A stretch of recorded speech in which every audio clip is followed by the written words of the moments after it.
ഓം ഗണപതയേ നമഃ. ഓം രാമചന്ദ്രായ നമഃ. പ്രിയപ്പെട്ടവരെ, നമ്മളിന്ന് പരിശോധിക്കുന്നത് വാൽമീകി രാമായണം സുന്ദരകാന്ഡത്തിലെ 53-ാം സർഗമാണ്. കഴിഞ്ഞ സർഗം അവസാനിക്കുമ്പോൾ വിഭീഷണൻ്റെ ചില ഉപദേശങ്ങൾ നമ്മൾ മനസ്സിലാക്കി. ആ ഉപദേശങ്ങൾക്ക് രാവണൻ മറുപടി പറയുന്നതാണ് ഈ സർഗത്തിലെ പറഞ്ഞു തുടങ്ങുന്നത്. രാവണൻ പറയുകയാണ്, നീ പറഞ്ഞത് ശരിയാണ്, പക്ഷേ ഇവന് കടുത്ത ശിക്ഷ നൽകേണ്ടതുണ്ട്.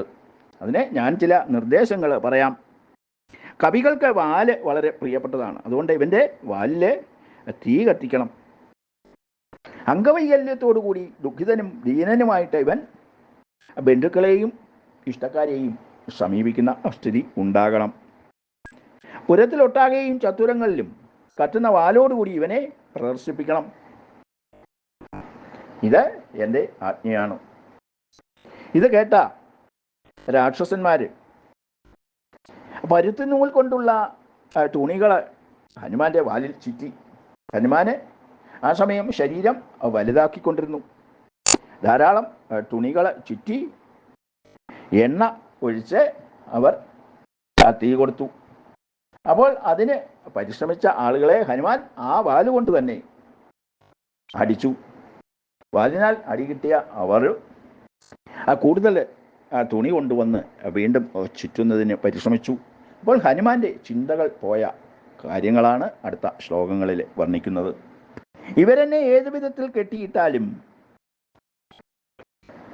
എന്നോട് നേരിടാൻ തക്ക ശക്തി ഇവർക്കില്ല. ഞാൻ സ്വാമികാര്യാർത്ഥമായിട്ടാണ് പ്രവർത്തിക്കുന്നത്.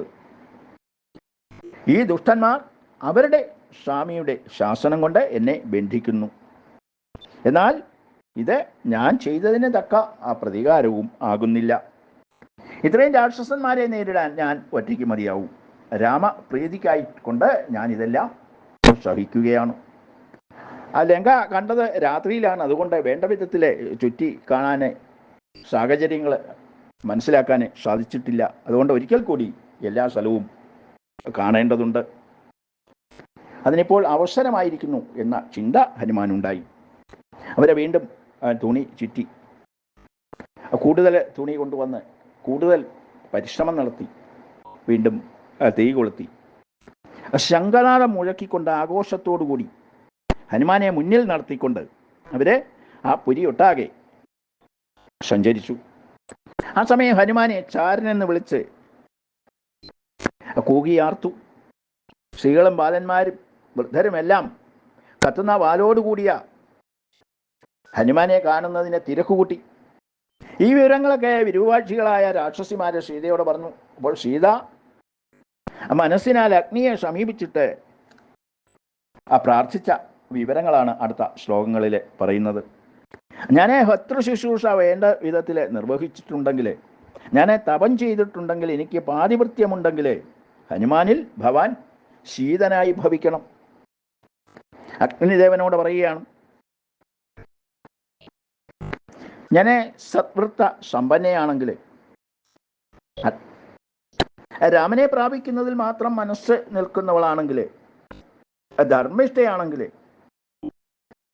ആ വിവരങ്ങളെ രാമൻ അറിയുന്നുണ്ടെങ്കിൽ ഹനുമാനിൽ ഭവാൻ ശീതനായി ഭവിക്കണം.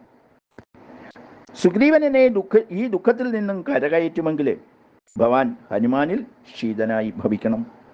ഹനുമാനെ ശുഭം ഭവിക്കും എന്ന രീതിയിൽ അഗ്നി ഹനുമാനെ വലം വെച്ച് ജ്വലിച്ചു. കൂടാതെ ഒരു തണുത്ത കാറ്റ് സീതയെ തട്ടിക്കൊണ്ട് കടന്നുപോയി. ഇത്രയൊക്കെ ആയപ്പോൾ ഹനുമാന് വാലിൽ തണുപ്പ് അനുഭവപ്പെട്ടു. ഹനുമാന്റെ ചിന്തകൾ അപ്പോൾ ഏതു വിധം എന്നാണ് അടുത്ത ശ്ലോകങ്ങളിൽ പറയുന്നത്. അഗ്നി ജ്വലിക്കുന്നുണ്ടെങ്കിലും എനിക്ക് ശരീരം പൊള്ളുന്നില്ല. വലിയ തീനാളം കാണുന്നുണ്ട്, എന്നാൽ പൊള്ളല് അനുഭവപ്പെടുന്നില്ല. ഇത് രാമപ്രഭാവം ആയിരിക്കാം. സമുദ്രം ചാടിക്കിടക്കുന്ന സമയത്ത് രാമകാര്യം നടക്കണം എന്നുള്ള ആഗ്രഹം സമുദ്രത്തിനും മൈനാകത്തിനും ഉണ്ടായ കാര്യം അപ്പോൾ ഹനുമാൻ ഓർത്തു. രാമന്റെ കാര്യത്തിൽ അവർക്ക് പോലും ശ്രദ്ധയുണ്ട്. അതുകൊണ്ട് അഗ്നിക്കും ആ കാര്യത്തിൽ ശ്രദ്ധയുള്ളത് കൊണ്ടാകാം എൻ്റെ ശരീരം കൊള്ളാത്തത്. എന്നെ ഈ രാക്ഷസാധവന്മാരെ ബന്ധിക്കുവാൻ അനുവദിക്കുകയാണോ? എനിക്ക് അതിന് പ്രതിക്രിയ ചെയ്യേണ്ടതുണ്ട്. അതിനുള്ള വിക്രമം അല്ലെങ്കിൽ ശരീരസ്ഥിതി എനിക്കുണ്ട്. ആ ചിന്ത മനസ്സിൽ വന്നപ്പോഴേക്കും ആ പാശങ്ങൾ പൊട്ടിച്ച് ഹനുമാൻ മേൽപോട്ട് കുതിച്ചു, ഉഗ്രമായിട്ട് ഗർജിച്ചു. ഉന്നതമായ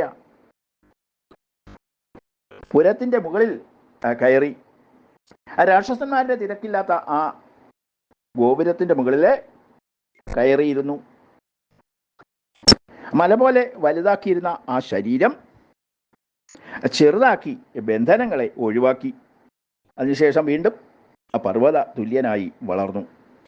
അങ്ങനെ അവിടെ ഇരുന്നപ്പോഴാണ് വലിയ ഒരു സാക്ഷ ആ ഗോപുരത്തിലെ തള്ളുന്ന ആവശ്യത്തിലേക്കായിട്ട് വെച്ചിരിക്കുന്നത് ഹനുമാന്റെ ശ്രദ്ധയിൽപ്പെട്ടത്. അത് വലിച്ചെടുത്ത് ഗോപുരം കാവൽക്കാരെ എതിരെ തല്ലി. അവരെയെല്ലാം നിഗ്രഹിച്ചതിന് ശേഷം ഒരിക്കൽ കൂടി ലങ്കയെ നോക്കിക്കൊണ്ട് വാലിലെ തീ കൊണ്ട് അവിടെയെല്ലാം പ്രകാശം പ്രസരിപ്പിച്ചു എന്ന് പറഞ്ഞുകൊണ്ട് 53-ാം സർഗം സമാപിക്കുകയാണ്. ബാക്കി വിവരങ്ങൾ നമുക്ക് അടുത്ത സർഗത്തിൽ മനസ്സിലാക്കാം. ഓം രാമചന്ദ്രായ നമഃ. ഓം സീതാപതിയേ നമഃ.